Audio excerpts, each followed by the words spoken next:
Cine Garage. Aquí cabe todo el cine. Con Eric Estrada. Cobertura del Festival Internacional de Cine de Morelia 2019. Disponible en iTunes, Spotify, Patreon y puentes.mx. Hola, ¿qué tal? Yo soy Eric Estrada. Vamos a seguir platicando, reseñando las películas de la competencia de Morelia de este año. En esta ocasión vamos a hablar de Esto no es Berlín, una película que nos lleva al México de los 80, como lo va a hacer otra misma película en esta competencia y como lo hicieron varias en la competencia del año pasado en Morelia. Insisto, un fenómeno que quiero estudiar aparte. Esta película se llama Esto no es Berlín. Va a pegar, ya trae mucha fuerza. Los dejo con nuestro invitado. Hola, ¿cómo están? Yo soy Hari Sama, soy cineasta, soy director específicamente de Esto no es Berlín, soy músico, soy queer, soy personaje de la Ciudad de México que conoce bien los 80s, soy nada también, así que aquí estamos con ustedes. Vengan.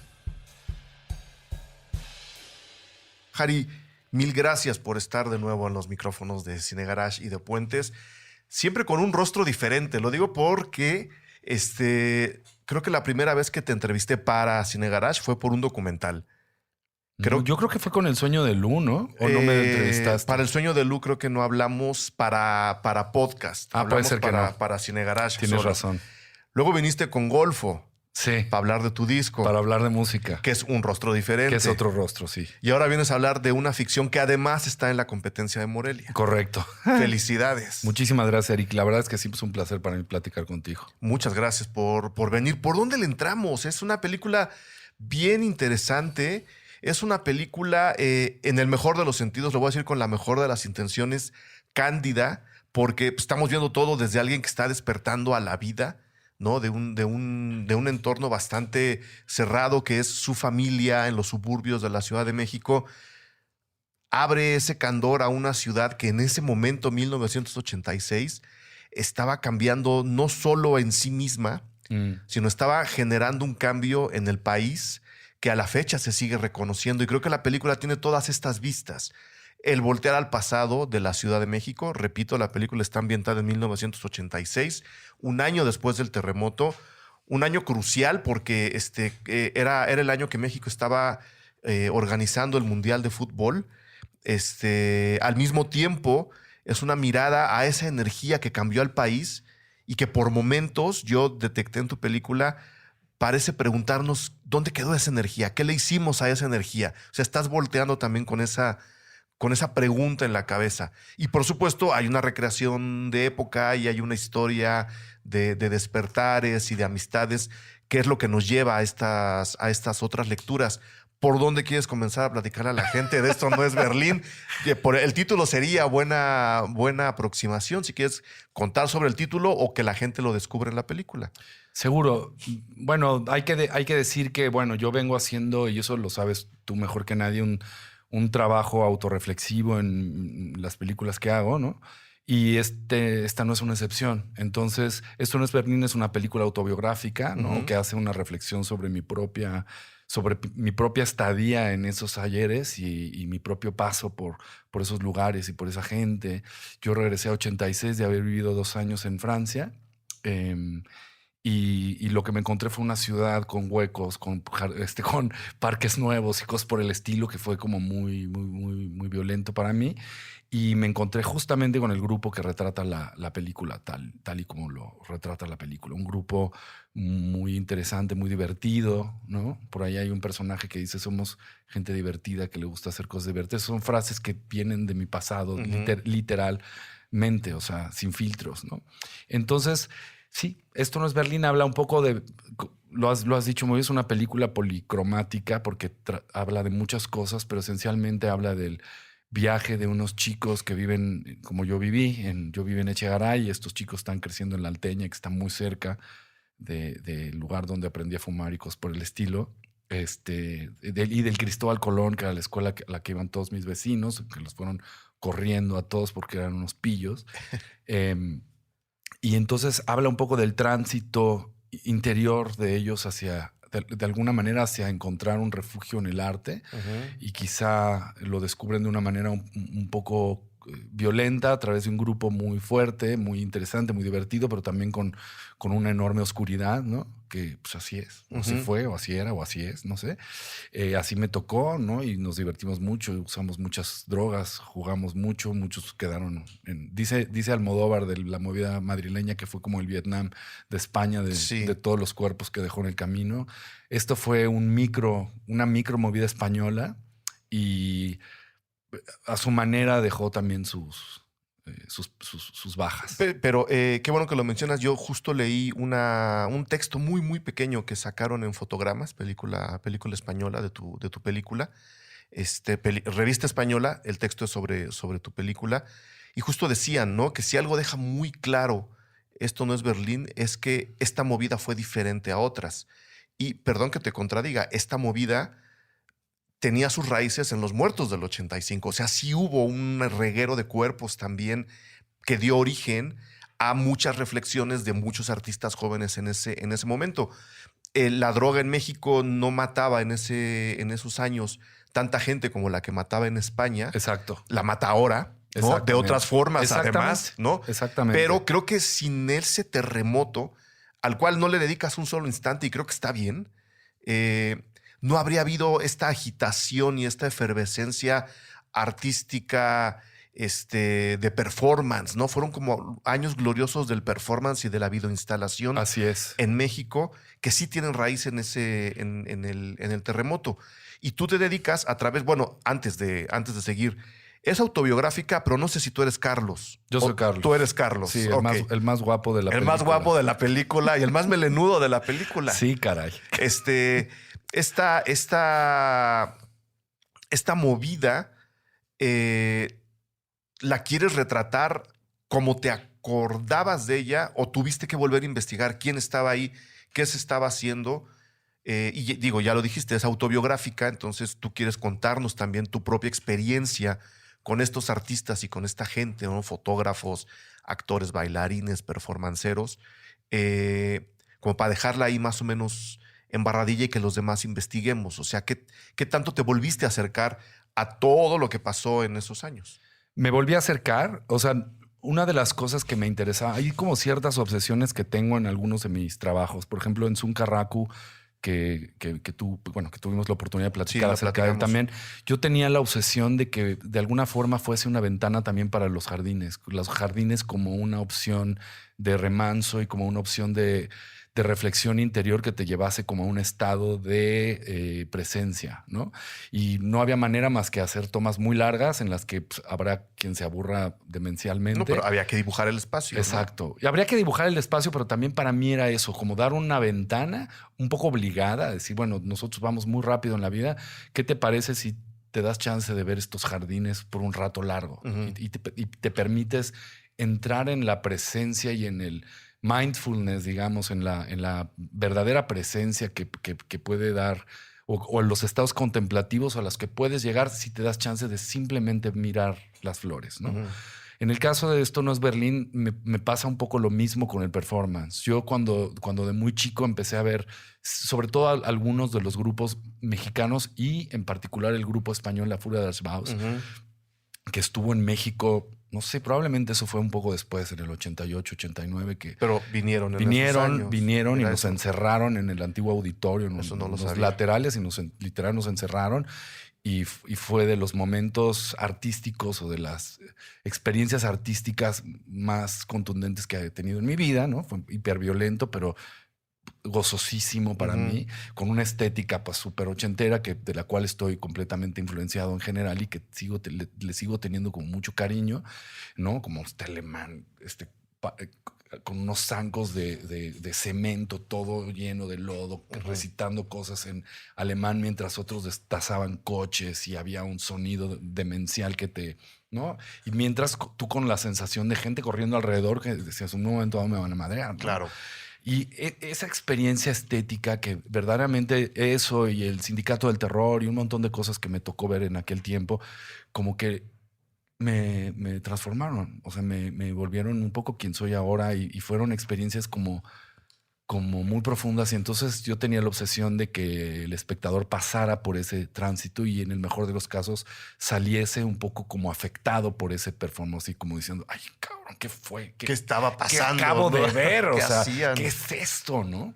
Entonces, de alguna manera, por eso hay tantos, a pesar de que quité algunos, siguen habiendo muchos porque me regodeé un poco en eso porque quería eso. Ajá. Y de ahí viene lo de Esto no es Berlín, por cierto. Sí, claro. O sea, esto es lo que dice justo la crítica de Fotogramas. Esta movida no se parecía, a final de cuentas, a ninguna otra. Sí, pero había una añoranza enorme también Claro. de nosotros, como ese grupúsculo, porque éramos bien poquitos en el fondo, ¿no?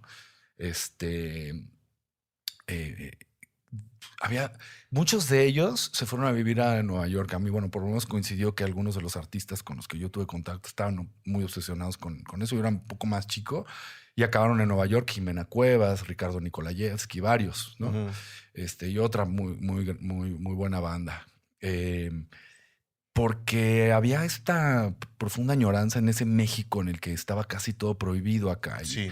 de hacer las cosas que estaban ocurriendo en otras ciudades como Londres, como Berlín, como Nueva York, y que aquí era como muy difícil y lo podías hacer, pero pues literal lo hacías para que lo vieran nuestros 150 Sí. compañeros de aventura, Tus porque era una amigos. movida muy pequeña. pequeña.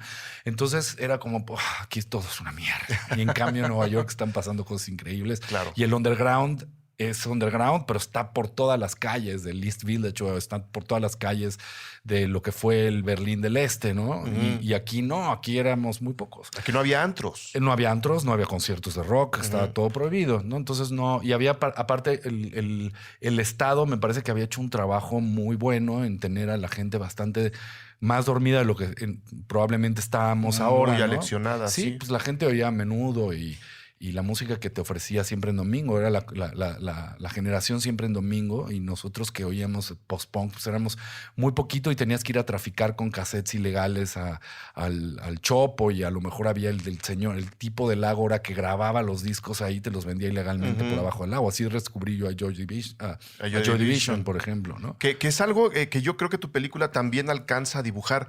Quiero aplaudir el guión porque ahí es donde empiezan a jugar todas estas piezas, te digo, de una manera hasta cierto punto cándida, pero determinante al mismo tiempo. En el guión, y ahora que dices, ¿no? Lo del surgimiento del underground capitalino, que es el que yo conozco, Y- ¿no? Porque es el que estudié. O sea, voy a presumir aquí una vez más, parte de mi tesis profesional está dedicada, bueno, no, el 100% de mi tesis profesional está dedicada a la contracultura y al nacimiento de la contracultura qué en México. chido. Entonces, por eso me la sé, no crean que tengo los datos aquí vivos y que, ¿no? Güey, porque te atrae. Me atrae el mundo. Y sé que, por lo menos de entrada, la gran información, y lo deja muy claro tu película, la gran información de todo lo que se hacía fuera, sí llegaba por las clases acomodadas y la clase burguesa, que eran Sí. las que tenían la conexión de una o de otra forma con el exterior. Totalmente. Pero a partir del terremoto y a partir de que se empiezan a abrir un poco las ideas de la gente, esa información empieza a mezclarse también con movimientos bastante más populares como la raza punk de los alrededores Sí. de la ciudad, Sí. que estaban cantando punk cuando ya no se hacía punk, digamos, puro en el resto del mundo, que estamos hablando en el 85, en el 86. Esa conjunción también la toca tu película con un par de frases bien interesantes, ¿no? Sí. Llega la banda de tus amigos, ¿no? Llega el grupo que ensaya en Lomas Verdes a tocar en algún suburbio cerca, Dicen en Ecatepec. en Ecatepec, en una... Pero podría haber sido. O sea, Pudo haber sido lo que tú quieras, Lo que con queramos. gente que no estaba escuchando esa música. Y después de que uno de los chavos de ahí le dice a uno de los que va con la banda, pues ustedes son los bonitos, ¿no? Qué huevos de haber venido a tocar aquí. Ustedes que son gente bonita. Él le responde, oye, pues creo que todos somos bonitos, ¿no? Es como empezar a conjugar y a decirnos el nacimiento del underground mexicano con su poder y con lo que tú quieras, muy grande para unos, muy pequeño para otros. Sí tuvo en algún principio la oportunidad de hacer contactar dos clases que antes no se hablaban y que de nuevo, eso también tiene su raíz en el terremoto, ¿no? Entonces, a lo que voy es, había que juntar todo esto, todas estas memorias, todas estas ganas de tener al performance en la pantalla con una historia, porque no habría sido nada atractivo que pusieras performance tras performance Claro. y que la gente viera, híjole, hay que meter una historia ahí. Y ese es el trabajo que quiero que me cuentes. Cómo empiezan a entrar los personajes en estas ganas de plasmar la movida que te tocó vivir en los 80. Sí, porque había que ver el performance a través de los ojos de alguien que es transformado por ellos, ¿no? Y eso es un poco la idea de Carlos y Jera en realidad, ¿no? Que de alguna manera son dos alter egos. Y yo lo he platicado mucho en otros países, porque por suerte a la película nos ha hecho viajar mucho. Les está yendo bien. Les ha ido muy bien fuera. Pero es la primera vez que lo dices en México. Es la primera vez que lo digo en México. Pero lo que he dicho es esto. Es curioso que a mí me tocó salir del closet al revés. Yo llegué con este grupo. Me tocó llegar, digamos, de todo el gran grupo, vamos a decir, el grupo que de pronto te encontrabas en el jardín de la Quiñonera exponiendo distintas piezas. Había gente que venía del Madrid y que venían de las escuelas, digamos, activas del sur y que ya estaban haciendo trabajo de arte con los más jóvenes. Y luego venía la banda, y había varias bandas que confluían ahí, pero que no éramos en total más de, a lo mejor de 1,000 personas o 500, 800, no sé, muy poquitos. Y luego venía toda la banda de los miércoles del 9, que eran los artistas plásticos y la contracultura gay de México, que es con la que yo estaba integrado de alguna manera en ese momento. Y a la cual intenté pertenecer con todas mis fuerzas, ¿no? O sea, traté, digamos, en ese sentido de ser gay con toda la energía que tuve en el momento y fracasé porque no lo soy. Es así. Okay. Entonces, en algún punto tuve que decir, ay, ¿a poco se llevó a esta chava ayer la Sama, no? Y era como, pues sí, lo siento mucho, pero soy heterosexual. Entonces fue como una salida del closet inversa. Para mí, que fue uno de los primeros impulsos para esta película. Fue como, me parece como muy curiosa esta experiencia que yo tuve en la vida. Yo llegué con ese grupo, me sentí muy cómodo por primera vez. Crecí en una escuela muy fresa y muy reaccionaria de la Ciudad de México, en Las Lomas, que nunca sentí que pertenecía a esa comunidad. No guardo recuerdos agradables. No tengo un solo amigo de la secundaria para atrás, ¿no? Que es muy sintomático para... Y entonces pues llego a este grupo y me pasa lo contrario, ¿no? Y ahí es donde de alguna manera ese es uno de los primeros impulsos para realizar una historia. Es este chavito que llega a un lugar donde se siente cómodo, pero intenta y no es, ¿no? Visto desde la perspectiva mía muy personal. Pero tampoco se siente rechazado. No, y es donde creo que por suerte, la película nos cobija muy bien. Sí.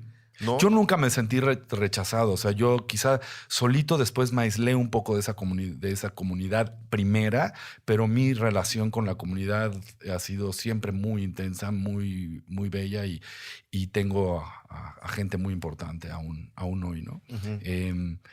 Pero pues por eso está dividida entre Carlos y Jera. Y claro. No quisiera contar el final. No. Pero cada uno, digamos, se relaciona con eso de una manera bien diferente y su proceso interior detona en una realización distinta, digamos, del fenómeno al que se encuentran, ¿no? Y por eso me importaba mucho que fuesen dos. Entonces ya ahí había el primer impulso de cómo escribir esta historia. Era desde ese punto de vista, ¿no? Y cómo le escriben, porque de nuevo, había estas ganas inmensas de decir, quiero recuperar los 80 en México, quiero ponerlos en mi pantalla, pero también la otra necesidad de lo puedes hacer siempre y cuando le cuentes a alguien una historia. Ah, por supuesto. ¿Cómo le escriben? Pues mira... Rodrigo y tú. Max, Rodrigo y yo. Ah, Max, Rodrigo sí. también. O sea, en realidad... Yo hace mucho que la quería escribir, pasé por varios. Siempre quise escribirla con alguien porque ganó en Morelia el impulso del año pasado, ¿no? Sí, exacto. Entonces, en realidad fue muy rápido porque la peli lleva muchos años esperando ser una realidad. Coescribí con otras personas antes, fue un fracaso rotundo. Y de pronto me empecé a volver muy cercano de Max y de Rodrigo. Max Unino y Rodrigo Max Unino y Rodrigo Ordóñez. Y de pronto dije, ay, oigan, ¿y que no les latería coescribir conmigo esta onda? Ah, pues sí. Entonces les pasé unos videos de entrevistas que había hecho con banda de mi época, Varia. O sea, videos de los 80. No, de ahorita. Ah, de había, ahora. sí, porque había pasado en un proceso anterior con otro escritor Ok. que sí no había, que no conocía No nada de jaló. la época y que no jaló, y le mostré y le hice estos videos un poco para él, y en algún momento hasta pensé, quizá puede ser un material paralelo, ¿no? Ya no se hizo, pero entonces entrevisté gente de la época y les mandé toda la investigación que había hecho para esta otra persona. Y les empecé a hablar un poco de mi vida y de tal. Y no sé, la verdad fue un proceso absolutamente colaborativo. Hicimos una escaleta entre los tres. O sea, nos sentamos en una sala a escribir. Primero pasa esto, después pasa esto. Para quienes no sepan lo que es una escoleta, es de alguna manera el guión enunciado en frases cortas, Claro. digamos, con acciones específicas. Entonces escribimos la película de principio a fin en escaleteada juntos, ¿no? Donde debatíamos mucho y hablábamos mucho de tal. Para ese momento ya habíamos pasado por un proceso muy psicoanalítico en el que yo pues tuve un poco que abrirme en canal porque Claro. no quedaba de otra. Era tu historia. Era mi historia, ¿no? Y pasamos por leer cosas y de alguna manera tomar algunas referencias y tal. Y después como que cada quien hizo un tratamiento del guión y le fue aportando cosas distintas. En algún momento, ya después de que nos dieron Eficine, que también fue bastante rápido, o sea, de verdad que el universo en un punto dijo, ya tienes que hacer esta peli, Ya, tiene que ya salir. no te hagas guaje, ¿no? Y me fui yo a escribir a una isla literalmente, así como es un enorme cliché. Me encerré y le metí todo el universo, digamos, de los 80s, que estaba medio esbozado, pero digamos todo lo que fue el performance final, cuáles eran específicamente los performances, cómo funcionaban mis 80s, eso sucedió en ese tratamiento. Regresé, Max hizo otro tratamiento afinando algunas cosas y entonces fuimos de alguna manera cada quien tomando, yo creo que cada uno hicimos un par de tratamientos y al final yo seguía escribiendo aún durante el rodaje. Fue muy loco. Fue muy, no, creo Muy, que muy intenso, muy sí, puntilloso, muy fuerte. se oye. Otra de las cosas que me gusta de la película, perdón que insista en el cambio, pero yo sí soy de las personas que creen que el 85, el 86 cambiaron a este país. Lo están cambiando para bien. Hay fuerzas que resisten, Sí. ¿no? Pero creo que hemos ganado muy buen terreno, ¿no? Especialmente en cuestión de apertura a las artes, ¿no? Total. De libertades y todo eso. Y sé que la génesis está en esos años. Yo No, estoy de acuerdo, ¿eh? no sé si sea nada más el terremoto, pero alrededor hay muchas cosas, ¿no? El hecho incluso de haber sacado el Mundial adelante, creo que habla de un país que ya necesitaba también abrirse al mundo, porque hasta donde llegué a investigar, incluso se analizó la posibilidad de que el Mundial de México no se hiciera en México justo por las secuelas del terremoto. La gente dice hay que sacarlo adelante, y no solo la gente dice hay que sacarlo adelante, en la inauguración del Mundial abuchean al presidente. O sea, Exacto. ese tipo de cambios están en tu película, repito, con cosas bien sutiles. El México anterior, que pueden ser los padres, está prácticamente dormido toda la película. Sí. Y eso se me hace muy significativo porque el México que viene, que son todos estos chavos, aunque están usando drogas ilegales, los que usan las drogas legales las usan para dormir y los que usan las drogas ilegales las usan para Y despertar. usábamos las mismas drogas. Porque Eran las aparte mismas. en México no había, precisamente porque era un país cerrado completamente, no había drogas. Las drogas ilegales eran, bueno, más allá de la marihuana, pues el resto de las drogas eran imposibles de comprar, eran Entonces, muy caras. la gente se drogaba con medicinas. Esa ya es. Sí. Entonces el tráfico era con recetas y el que tenía un papá médico se había sacado la lotería, ¿no? Y entonces todos usábamos Rohypnol con alcohol, que era la coca de los pobres, y Ritalin. Los ya que se atrevían un poquito más inyectaban Nuvain, que es un poco la propuesta en la película, que era, digamos, un opioide que se utilizaba era un anestésico. Y demás. Entonces, me parece una observación súper interesante porque efectivamente esa es un poco la manera en que yo lo veo. Yo siento que esto que ya a mí me toca, yo vivo muy cerca de Reforma, entonces esto de que me toca de poder ver caminando en la calle, al menos en mi paseo de la Reforma, a parejas del mismo sexo tranquilamente, por lo menos en la delegación Cuauhtémoc. Sí, por lo menos hay en ese lugar. En esa parte, sí. Me parece un logro que sin duda inició en los 80s con este grupo o con varios de estos grupos, digamos, que hacían eco en otras delegaciones, ¿no? Pero que sin duda empezó ahí y creo que absolutamente tienes un punto. También es la generación justo previa después, digamos, o paralelamente al abucheo del presidente en el Mundial, viene la explosión de Rock en tu idioma, Com Rock y una serie de fenómenos que tú debes conocer aún mejor que yo. Bueno, a mí me tocó estar en los conciertos, pero ahora, por ejemplo, que hablas del Mundial, pues yo no me acuerdo casi de nada del 86. No, pues yo tampoco. Lamentablemente estaba en un estado que no me permite la memoria. ¿Y qué tanto te interesaba? Digo, están las drogas, ¿no? Sí, por eso. Pero no sé si en algún momento empezaron a tomar demasiado primer plano y tuviste que quitar. ¿Cómo mediste la presencia de las drogas para que, por un lado, detectáramos que mucha gente las estaba usando pues, para perderse y, por otro lado, que había una necesidad de experimentación de una ola joven que, usando las mismas sustancias, estaba teniendo reacciones completamente opuestas? No sé si en algún momento las drogas en tu película tomaron un papel demasiado importante y tuviste que quitar. Quité poco, sí quité un poco porque sí en algunas secuencias me pasé, pero en general está más o menos como lo había pensado. Yo creo que las drogas, para mí, que además vengo de ahí justamente, que ahí es donde empecé su consumo más intenso, siempre ha sido un poco como ir en la cuerda floja, ¿no? En el hilo en un hilito que lo que hay es por un lado algo muy interesante en uno de los costados y en el otro costado hay un vacío probablemente con navajas crudas al final, ¿no? Sí. Y esa ha sido mi relación con las drogas. O sí, sin ser moralino, que nunca me ha interesado, sí pretendía también hablar de cómo vi a tantos amigos y estuve cerca de no contarla, ¿no? Porque quizá de pronto el riesgo también es enorme, ¿no? Es demasiado grande, quizá. Sí. Ahora, hablando justo de libertades y de caminos que se abren, ¿te puedo preguntar tu opinión personal sobre la legalización de algunas drogas que se planea ahora en el país? Yo pienso que definitivamente van a ayudar a erradicar parte de la violencia, ¿no?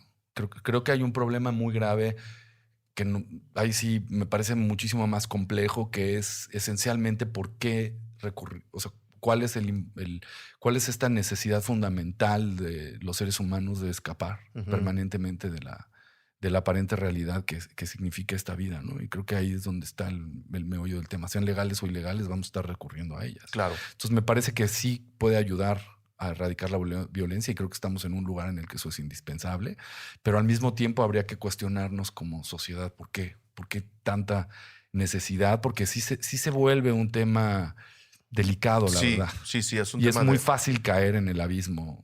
En la parte ya no constructiva del abismo. Exactamente, ¿no? Exactamente. Pues bueno, regresando a la película, un golpe de tiempo para la gente que nos escucha y para nosotros mismos, Harry. Sí, caray. Hablar de una película ambientada en los 80 ya se habla de una película de época.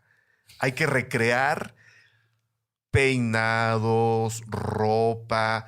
Me llamó mucho la atención en la recreación de los coches. Bueno, no la recreación, que ahí están los coches, ¿no? Incluso las patrullas de policía, yo no me acordaba, pero así eran, ¿no? Era un Dark pintado de azul.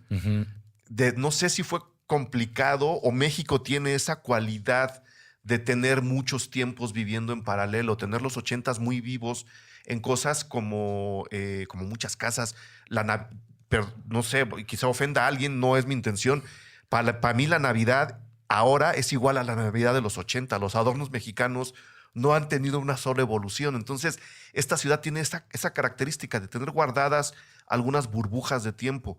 ¿De dónde sacan toda la vista ochentera en las casas? ¿No? Luego nos vamos al antro. Okay. Pero la de las casas y la de los coches, la de las calles, la de la escuela... ¿Qué tan complicado fue? No, afortunadamente tienes toda la razón. O sea, México históricamente ha sido una burbuja temporal y aproveché mucho la burbuja. O sea, yo desde que estaba escribiendo el guión en uno de los que te contaba en este tratamiento que escribí en una isla, yo ya tenía el Cristóbal Colón en la mente y sabía porque por ahí he pasado, yo creo que había pasado hace no tanto tiempo por ahí enfrente y me había sorprendido verlo idéntico. No ha cambiado. No ha cambiado y aparte es una estética inaudita. Como retrofuturista, ¿no? 100% retrofuturista, sí. Católica. Bienvenidos, ¿no? Entonces quería filmar ahí. A toda costa quería filmar ahí y lo conseguí. Quería filmar en la Quiñonera que sí está. La verdad es que en aquellas épocas la Quiñonera, pues había basura en el jardín, o sea, era la casa de algunos adolescentes que se las habían de alguna manera heredado y estaba con el cuidado y ahora está mucho más cuidado Claro. del jardín y demás, pero básicamente pues es atemporal, ¿no? Y eso pasó con la Alteña. La Alteña está igualita. O sea, realmente no hubo que hacer mucho en las calles, ¿no? Borrar algunas cosas y demás. Entonces aproveché muy bien eso. Los coches, tuvimos la verdad es que es una película hecha con muy bajo presupuesto para lo que se ve en pantalla. Entonces están como bien utilizados Menos los de recursos. cuánto. Ya sé que el número final no se da, pero menos de cuánto. Con menos de cuánto la hicieron. Menos de 25, pero 25 millones. Menos de 25 sí, millones. y con deudas, tristemente, todavía por ahí, porque para la música que hay en la película no alcanzaba. Ahorita vamos para allá. No terminó de alcanzar. Pero entonces, ¿los coches salieron de dónde? También Pues de buscar y de jalar proveedores que sabemos, que ya hemos conocido, que trabajan bien consiguiendo coches de época. Tuvimos la fortuna, y esto nunca lo he dicho, pero se filmó por ahí una película también sobre los 80s un poco antes. Entonces dije, y a ver las patrullas y tal, tráiganse esas patrullas. ¿A qué hora no la van a usar? Sí, un poco, ¿no? Y aprovechar un poco esos recursos para que la película tuviera el tamaño que se necesitaba en pantalla sin que económicamente representase, digamos, ese enorme un gasto. golpe.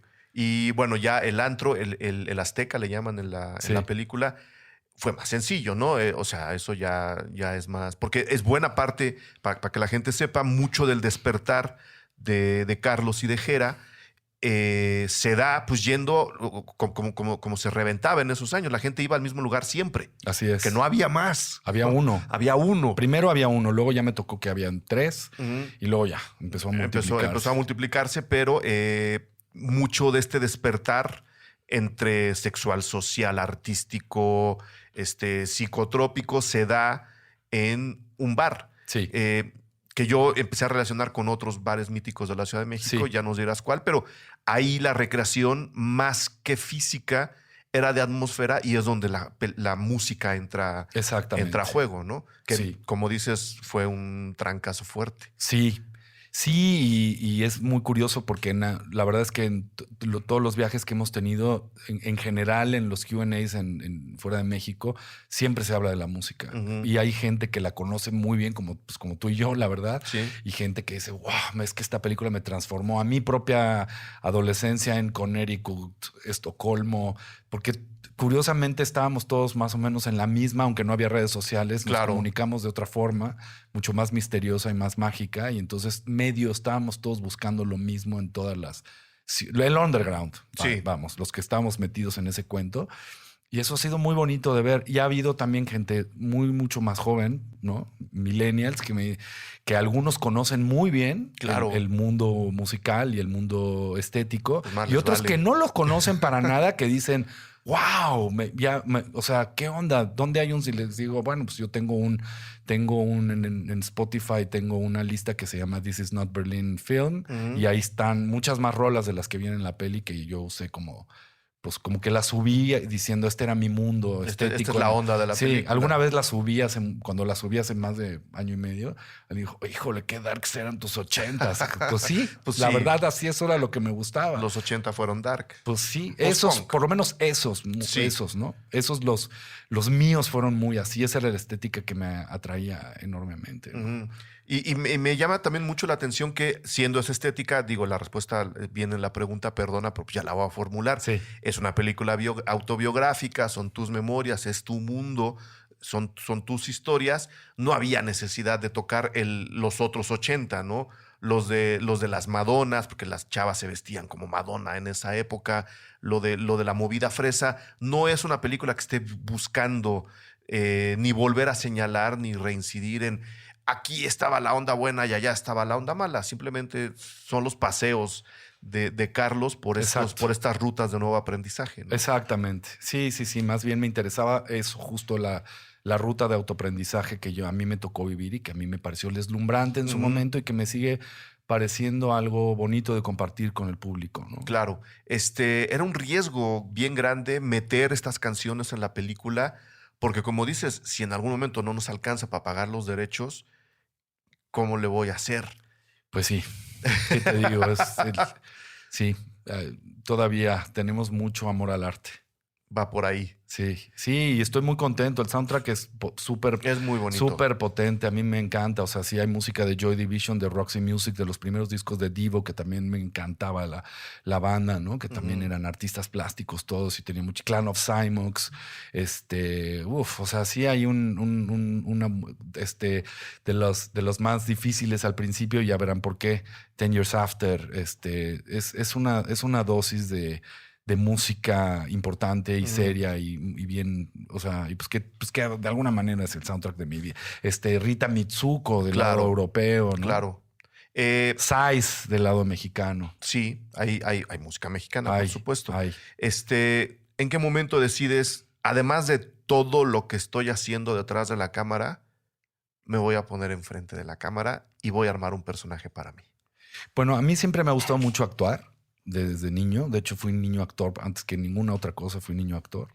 Lo hacía muy bien y luego tuve un colapso como de timidez masiva que me alejó de ese universo y lo he retomado poco a poco de unos años para acá. Entonces, desde que estaba escribiendo, yo pensaba en mí para el tío y luego me hice medio guaje como de, híjole, lo haré, no lo haré. Y me preguntaron los productores, total, ¿qué? ¿Casteamos a ese personaje o no lo casteamos? No, lo voy a hacer, ¿no? Y al final quedé muy contento con el resultado, la verdad. Me deja con muchas ganas de hacer más, ¿no? De trabajar más. No sé cómo pueda suceder, pero me gustó mucho la experiencia. Y de alguna manera también se volvió como una especie de regalo. Bueno, yo creo que el tiempo en el fondo no existe y que es una mirada, digamos, de los límites humanos que tenemos. Es ¿no? una invención humana. De alguna forma, sí. Entonces, como poderme dar a mí mismo en el pasado a través de Saviani la posibilidad de tener una figura paterna como ese tío en ese momento, es como una especie de constelación a distancia en el tiempo que me pareció como muy interesante de hacer, la verdad. Es un regalo de mí para mí. Muy bien. El reparto, ya que mencionas a Saviani, ¿de dónde sacas a toda esta gente? Digo, yo conocí a Jimena, que estrenó película hace muy poquito, por supuesto, Marina de Tavira, que tiene un papel ahí. No voy a compararla con otras películas, pero tiene un papel importante en la historia. Está Lumi Cavazos, pero hay un grupo joven que me gustaría que le dijeras a la gente de dónde sale. Sí, me costó mucho trabajo dar con ese grupo, sinceramente, y salió de muchos lugares distintos. Hubo una castinera por ahí que hizo parte del trabajo. Y después, pues, por ejemplo, a Saviani lo trajeron los productores de la peli, a Ale y Toño, me propusieron a Saviani y decía, pero ¿cómo? A ver, Saviani, Disney, no sé qué. Pero hizo un casting extraordinario y la verdad es que me atrapó. Después mi amiga Claudia García me propuso por ahí pues a Dalia, por ejemplo, salió de ahí. Jimena también, no sé si la propusieron a Leitoño, no estoy muy seguro de dónde salió. Yo no había visto muchas de sus pelis, lo digo sinceramente. Y por suerte la vi como con muy poco sesgo, y solamente vi su casting. Y también ella hizo una escena donde casi al final de la película está como borracha y deprimida, y eso lo vi y dije, no, esto no es posible, esta chava, ¿no? Y la verdad es que sí, creo que Jimena va a llegar lejísimo. Tiene un gran imán. Es poderosísima y es una chava hiperdisciplinada, es una gran actriz, de verdad. Ese personaje también es la conjunción de muchos otros, así como Carlos y Gera son, digamos, lo dijiste tú, como dos partes de ti que querías que platicaran en la película. De repente me dio la impresión de que el personaje de Jimena era como la conjunción de muchas otras ideas. Totalmente.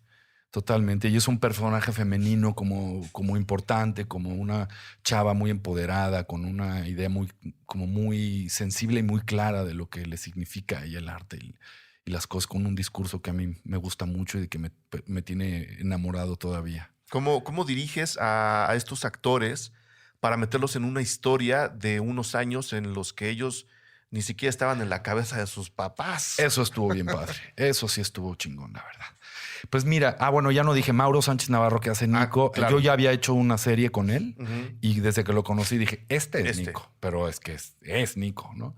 Y Toledano, que hace el otro protagonista, que es Jera, que es el amigo de Saviani, él no había hecho cine, no había hecho ficción y viene del doblaje. Y Jera, y José Antonio, para mi gusto es otro actor que va a andar dando mucho de qué hablar muy pronto. Creo que sí. Sí, tiene un nivel de talento que no es común. Pero bueno, todo el grupo hizo, la verdad, hay muchos, David Montalvo, Dieguito, la verdad es que hay mucho amor a ellos. Hicimos un equipo precioso y seguimos teniendo nuestro chat de New York Bitches, donde nos seguimos contando cosas padres. Y fue un trabajo muy lindo. Yo hablé mucho con ellos hablamos, digamos, yo trabajo de una forma casi como, no quiero decir usando elementos del psicoanálisis y de otras teorías terapéuticas como más bioenergética y otras cosas. Entonces hay mucha apertura en el diálogo y yo me ofrezco también desde ese lugar. Entonces abrí mucho mi propia experiencia y busqué la experiencia de ellos, un poco buscando como sus heridas esenciales para desde esas mismas heridas del actor trabajar las heridas del personaje. Y obviamente había muchos lugares comunes entre persona y personaje. Entonces, usando un poco la propia carga energética de la persona, pudimos trabajar la parte, digamos, el lado más profundo del personaje, ¿no?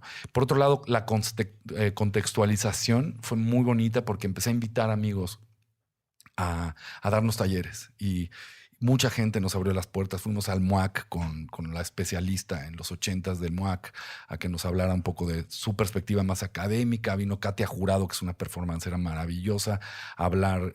Tuvimos asesoría de Cráter Invertido. O sea, mucha gente como muy apasionada del arte contemporáneo vino a hablar. Y algunas fueron muy como personales, otras fueron, no, yo quiero explicarles qué onda con el arte contemporáneo desde Joseph Beuys, ¿no? El arte contemporáneo empezó aquí. Y entonces un poco la idea de eso era que ellos llegasen a un punto de haber recibido tanta información mientras estábamos, por otro lado, improvisando, que formaran una voz de artista, ¿no? Entonces, trabajamos mucho tiempo en eso, a tal grado que en un punto dije, las próximas improvisaciones, eso se los dije, me parece que eran Mauro, David Montalvo, Claudia García y algún no me acuerdo quién más. Lo que sigue es, vamos a improvisar un debate en el que ustedes van a definir el próximo performance y lo vamos a salir a hacer a la calle juntos. Entonces inventamos lo de las meseras del Sanborns Armadas, que por ahí hay unas fotos, y Mauro de alguna manera lo empujé hasta que él mismo me propuso uno de los performances que más me gustan de la película, que no quiero decir cuál es, pero es el que han tomado. O sea, esa, por ejemplo, es una cosa muy curiosa que se viralizó sola, que no sé muy bien quién empezó, pero creo que desde Sundance alguien tomó esa imagen de Saviani todo pintado y tal, como la bandera de la película, y así se fue por el mundo. Sí, es la foto que más vueltas da. Que nadie de nosotros tomó esa decisión, lo tomó la prensa, la crítica, la gente, y se ha vuelto una cosa muy viral en el mundo. O sea, nos han mandado pinturas que han hecho sobre. Ha estado muy loco, la verdad. Ese performance que a mí me gusta muchísimo es la idea o sea, la idea esencial es de Mauro, luego ya el diseño visual lo hicimos juntos, pero es de él. Y eso me parece muy valioso porque él, como miembro de la comunidad LGBTQ, dijo, yo quiero hablar de todo lo que me ha pasado como ser humano gay y quiero hacer un performance sobre eso. Y de eso se trata. De eso justo se trata la película. Claro, porque más allá de que empezaron a abrirse más caminos para la comunidad gay, en los 80 pues, estaba todavía muy, muy encima el problema del SIDA, ¿no? Entonces era algo muy, muy grave que además el 99% de la gente creían que el SIDA solo le daba a la comunidad Así gay. es. Fue un problema muy, muy Estigmatizó grave. de manera muy potente. Pero también ayudó a que a la hora de informarnos fuéramos quitando esos estigmas. Sí, ¿no? pasaron muchas cosas muy importantes, ¿no? Hubo grupos que transformaron también la mirada sobre la comunidad en otros países y demás, ¿no? Pues ahí está la invitación para que vean Esto no es Berlín, que como ustedes ya lo saben, es parte de la competencia de Morelia de este año. No sé si haya ya planes de estreno, que han empujado mucho, le está dando la vuelta al mundo la película, ha estado en muchos lugares. Sí, pasa que nosotros queríamos llegar a Morelia y no, pues no podíamos estrenar realmente antes la película en México sin haber llegado a Morelia. Entonces ahora ya creo que vendrá un estreno muy pronto. Pues estamos esperando EFI, por supuesto, pero además hay un cierto apoyo de Cinépolis, desde luego, que es quienes van al final a distribuir la película. Ok. Entonces estamos ya con esperas de ya muy pronto después de Morelia, por ojalá poder estrenar la peli. Así La que música ya de la viene fiesta también. del estreno ya la tenemos, Exacto. ¿no? Ya está. Ya está. Ya está. ¿Qué Sí. bar está? ¿A qué bar le estás haciendo homenaje en la película? Pues ¿O son- mira, o también son varios. Son varios. Te diría que fundamentalmente 4. Yo llegué al 9. Ajá. El 9 fue mi casa, literal. Era el bar gay de la ciudad. Así es, pero no solo el bar. El bar gay y el bar de artistas. Sí. Era el bar donde se estaba sucediendo la contracultura más elevada. O sea, Sí. un bar donde exponía los artistas más relevantes del momento. O sea, Se hacían videoinstalaciones. ahí no era exactamente, eso no era poca cosa, ¿no? también. Ujú. Entonces, pues el 9, después de ahí quizá conocí el Tutti Frutti Ok. y del Tutti Frutti. Que estaba por el Poli. Exactamente. ¿no? Y Dancetería eran como los 3 lugares en México. donde Dancetería estaban estaba más al sur. no, estaba junto al 9 en Londres, o sea, cruzando claro. la calle. Ya, Fue el ya. primero. Sí, ya. Entonces, como que esos 3. Y luego en Nueva York me tocó conocer un par de lugares. Uno de ellos se llamaba el Aztec Lounge, que lo conocí con mi hermano, ya un poco medio perdidos los dos. Que era un lugar que estaba todo pintado estaba iluminado con luz negra y pintado con esta pintura fluorescente. Calacas, ¿no? Y pues recuerdo ese lugar también con enorme cariño. Entonces es un poco una mezcla de varios. de varios, ¿no? Entonces imagínate un bar donde exponía Gurrola, ¿no? O sea, el bar 9, yo creo que eso se ha visto muy poco, ¿no? Y ya no existe, creo. Este bar donde, como no había espacios para nadie, el dueño del 9 abrió espacios para que quienes estamos haciendo contracultura de una o de otra manera tuviéramos un lugar. ¿Hay documentación de eso? Sí, me parece incluso que hay un documental hecho que no he tenido la oportunidad de ver, que han estado por ahí moviendo a Enrique, es el dueño, y la persona que hizo el docu. Me parece que se está haciendo un docu sobre Tutti Frutti también por ahí. O sea, como que hay ahora una reflexión a distancia de lo que sucedió en aquellos años. Y hay muchas. Yo encontré muchas fotos del 9 que me sirvieron mucho para los diálogos con la directora de arte, que también un poco conoció, y con Gaby de vestuario para hablar también del tema del vestuario y demás. Claro, ¿no? pues ahí está la invitación para que no pierdan de vista la película. Mucha suerte en Morelia, Jari. Muchísimas gracias. La película en sí ya trae suerte, pero para variar, la competencia en Morelia está bien fuerte. Está fuerte, sí. Bien fuerte. Pues aquí lo padre es que ya llegó el momento de mostrarle en Sí. México y pues ya eso es mucho, ¿no? Muy Y bien. que nosotros queríamos estrenar en Morelia y eso es Muy bien, pues muchas gracias, sobre todo por haber venido de nuevo a los micrófonos y compartido. No, al Con revés. nosotros. Muchísimas gracias a ustedes, de verdad. Muchas gracias a ti. Cine Garage. Aquí cabe todo el cine. Con Eric Estrada. Cobertura del Festival Internacional de Cine de Morelia 2019. Disponible en iTunes, Spotify, Patreon y puentes.mx.